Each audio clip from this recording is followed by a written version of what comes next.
ka-idol, kumusta po kayo? Ito naman ang katabang. Pagkatapos ko ng trabaho sa loob, dito naman sa labas.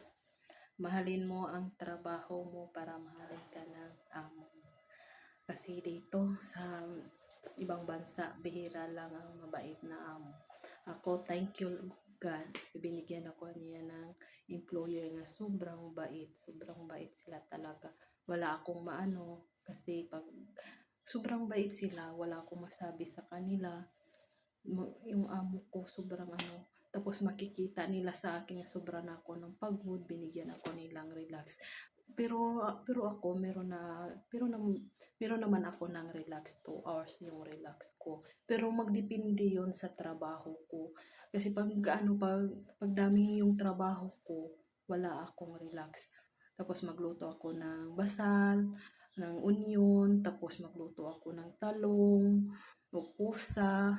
Yan, wala akong relax. Kasi ako pa yung magbalat, lulutuin ko pa yan. Ayan. Yung masasabi ko, pag mabait yung amo mo, mahalin mo yung trabaho mo. Bye-bye. Thank you for watching. I love you all.